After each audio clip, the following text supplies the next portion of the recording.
कोन्निचिवा मिनासन। नमस्कार दोस्तों, कैसे हैं सब। सरल जापानी यूट्यूब चैनल पर मैं सुजय चटर्जी आप सभी का फिर एक बार हार्दिक स्वागत करता हूं। आज है इस पाठमाला का 30वां पाठ, जिसका विषय है आप कहां से हैं।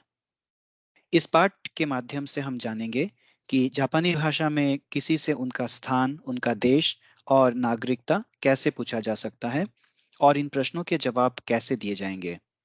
पार्टिकल्स में हमने वा, का और नो सीखा है अब तक। आज हम कारा के बारे में जानेंगे और ये भी जानेंगे कि का पार्टिकल को वाक्य में 2 बार किस तरह से प्रयोग किया जा सकता है। तो आइए शुरू करते हैं आज का पाठ। पाठ 30, स्थान, आप कहाँ से हैं। ये है जापानी भाषा के प्रत्यय या पार्टिकल्स। और जैसा कि आप देख रहे हैं, कुल 15 पार्टिकल्स हैं, जिनमें से 3 हम कर चुके हैं, वा, का और नो। और आज है कारा की बारी। तो कारा पार्टिकल क्या है, आइए देखें। कारा का अर्थ है से। अंग्रेजी में जैसे हम फ्रॉम कहते हैं, तो कारा यानी कि से, यानी कहीं से, किसी समय से, किसी स्थान से, किसी दिन से, किसी वस्तु से। वाताशी व सुजोय देस, यानी मैं सुजोय हूँ। और इंदो कारा देस, मैं भारत से हूँ। तो देखिए यहाँ पे वाताशी व सुजोय देस, इंदो कारा देस। तो जैसे हम अपने सेल्फ इंट्रोडक्शन में हमने बताया था, तो कारा शब्द का प्रयोग हमने वहां पे नहीं किया था, इंदोजीन देश का प्रयोग हमने किया था। तो यह है कि मैं भारत से हूँ। तो से के लिए कारा का प्रयोग जापानी में होता है, यानी कि आई एम फ्रॉम इंडिया। इंदो कारा देश, आई एम फ्रॉम इंडिया, मैं भारत से हूं। तो ये है कारा पार्टिकल का प्रयोग। इसी तरह से तानाका सान व निहोन कारा देश। तानाका सान व निहोन कारा देश। तानाका सान जापान से हैं। तानाका सान इज फ्रॉम जापान। तो इस तरह से कारा पार्टिकल फ्रॉम के लिए या से के लिए प्रयोग में लाया जाता है जापानी में। तो बहुत ही सिंपल है, इसे समझने में कोई दिक्कत नहीं आनी चाहिए दोस्तों आपको। वाताशी वा सुजोय देस, इंदो कारा देस, तानाका सान वा निहोन कारा देस। अब हम आते हैं दूसरे विषय पर, जो है दोचिरा। दोचिरा शब्द का प्रयोग कैसे होता है।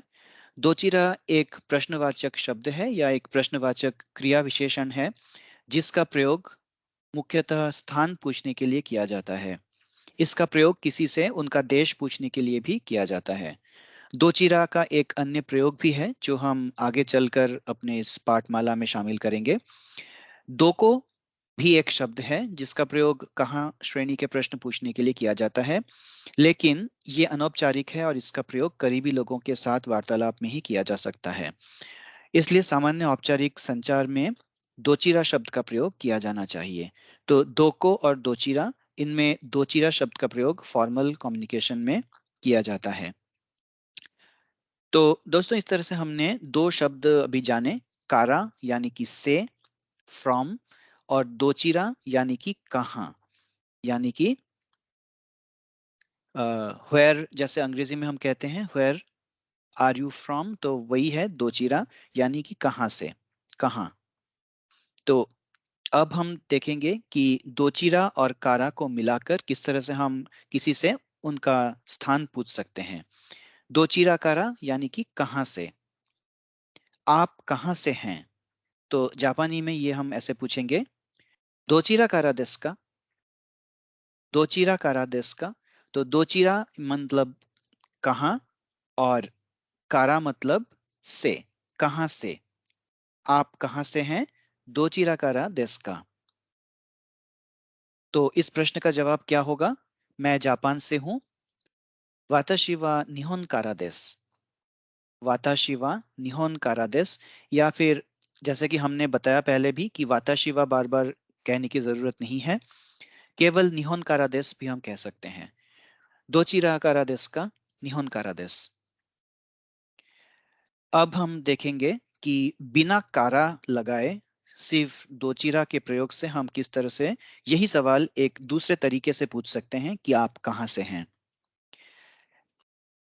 आपका देश कौन सा है, आप किस देश से हैं, यानी कि आप कहाँ से हैं। तो सवाल वही है कि आप कहाँ से हैं, लेकिन इस बार हम दूसरे तरीके से पूछेंगे कि आप किस देश से हैं या आपका देश कौन सा है।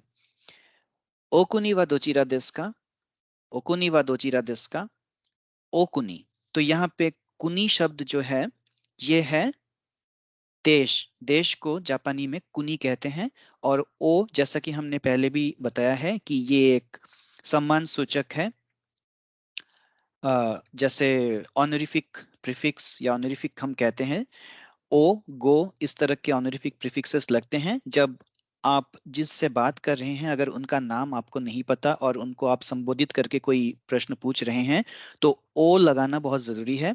ओ के बिना अगर आप ऐसे पूछें कि कुनिवा दोचिरा देस का, तो ये शिष्ट आचरण नहीं है, ये इम्पोलाइट हो जाता है।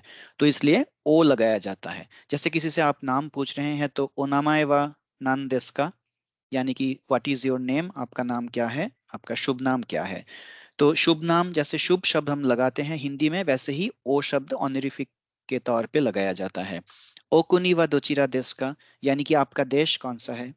अब देखिए, ओकुनी व दोचिरा देश का, दोचिरा का मतलब है कि कहाँ। तो वैसे तो देखा जाए तो इस वाक्य का अर्थ क्या निकल रहा है कि आपका देश कहाँ है। ओकुनी व दोचिरा देश का, देश कहाँ है। लेकिन ये सही नहीं है। जापानी में जब हम पूछते हैं ओकुनी व दोचिरा देश का, तब इसका अर्थ ये नहीं होता कि आपका देश कहाँ है, बल्कि ये होता है कि आप किस देश से हैं, आप कहाँ से हैं या आपका देश कौन सा है। तो इस बात का ध्यान रखना बहुत जरूरी है कि हम सीधे सीधे अगर हम अनुवाद करेंगे तो इसका गलत अर्थ निकलेगा।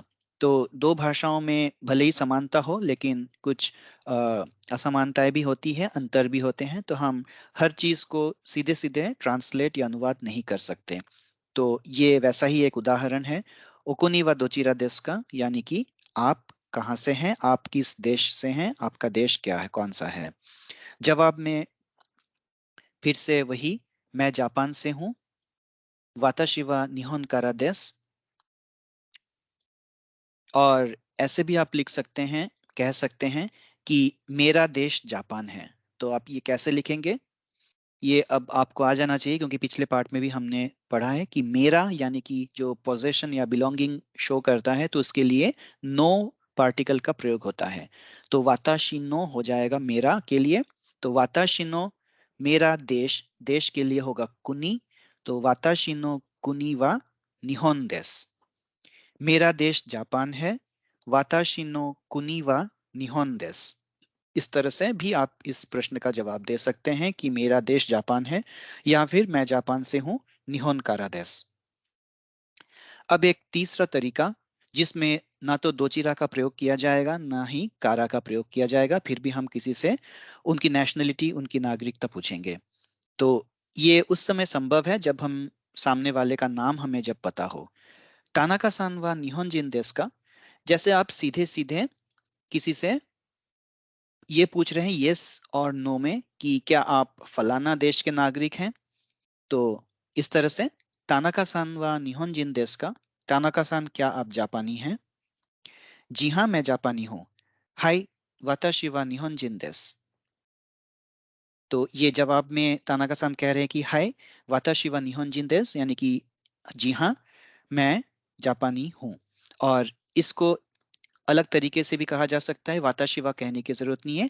हाय निहोंजिन देस, या फिर हाय सो देस। हाय सो देस मतलब जी हाँ ऐसा ही है, yes it is, yes I am. तो ये हम पहले भी हम सीख चुके हैं कि ये तीन अलग तरीके हैं। हाय वाताशिवा निहोंजिन देस, हाय निहोंजिन देस, हाय सो देस। सो इस तरह से तीन तरीके से आप इस प्रश्न का जवाब दे सकते हैं। इसी तरह से अगर हम अब तानाका सान से ये पूछें कि तानाका सान वा इंदोजिन देस का, यानी कि तानाका सान क्या आप भारतीय हैं, तो जवाब उनका नहीं होगा।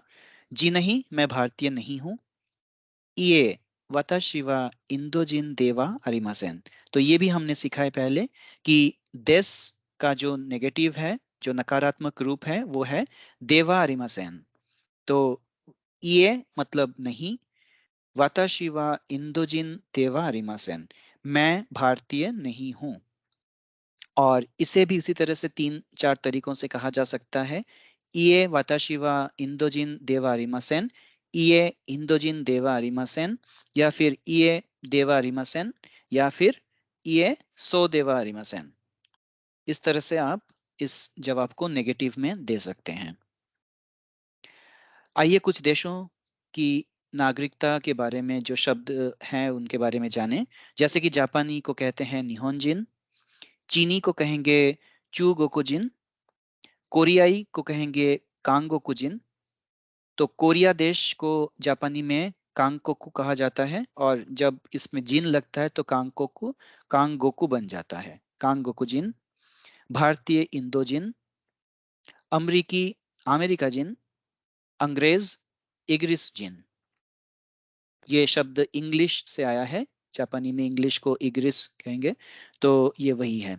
तो आप देखिए कि जापानी, चीनी और कोरियाई के लिए कांजी उपलब्ध है, और जो अन्य देशों के नाम है वो काताकाना में लिखे जाएंगे क्योंकि ये विदेशी मूल के शब्द हैं। तो काताकाना अगर आपने अभी तक नहीं सीखा है तो इस सीरीज में पार्ट 11 से लेके 15 तक अवश्य वीडियोस देखें, जिनमें काताकाना वर्णमाला, काताकाना के नियम और विदेशी शब्दों का रूपांतरण जापानी में कैसे होता है उसके बारे में विस्तृत जानकारी उन वीडियोस में दी गई है। अन्य देशों के लिए पार्ट 15 देखें। जैसा कि हमने कहा, पार्ट 15 में कई देशों के नाम दिए गए हैं, तो आप बस देश का नाम और उसके आगे जिन लगा दीजिए तो उस देश का नागरिक बन जाएगा जापानी में। और ये जो जिन है ये पर्सन रेडिकल है, कांजी में हमने पढ़ा है ये, कि ये व्यक्ति के लिए प्रयोग में लाया जाता है, और इस संदर्भ में ये सिटीजन या नेशनलिटी के लिए प्रयोग में लाया जा सकता है। अब आगे इस पार्ट में हम अब चर्चा करेंगे का प्रत्यय का। वैसे तो का प्रत्यय के बारे में हम पढ़ चुके हैं, लेकिन ये एक अलग इसका उपयोग है।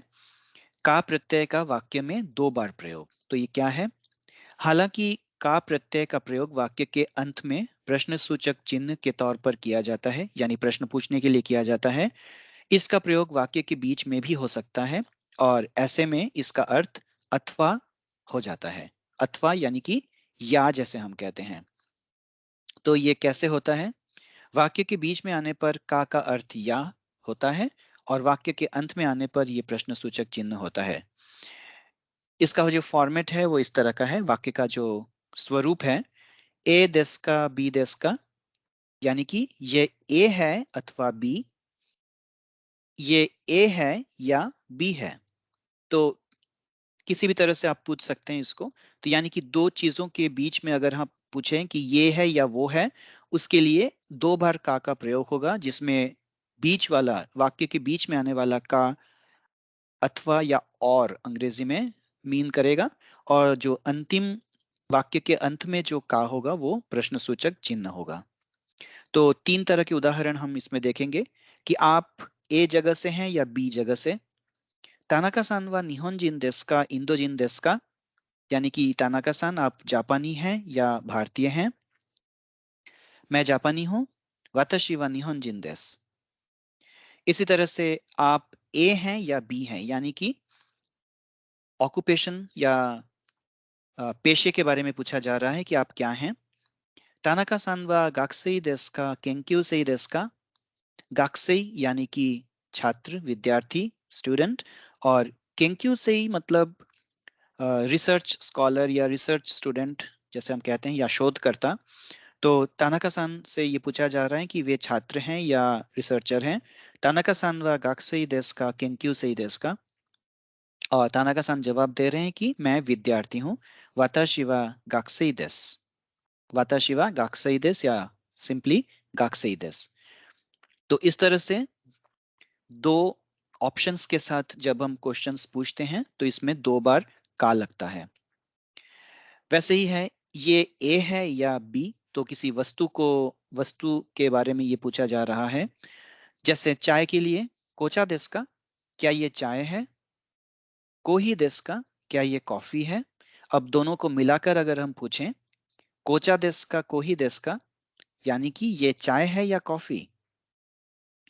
इस तरह से तो इन तीनों उदाहरण से जो हम बात कहना चाह रहे हैं वो यही है कि का प्रत्यय का प्रयोग वाक्य में 2 बार जब होता है तो वो किस तरह से होता है।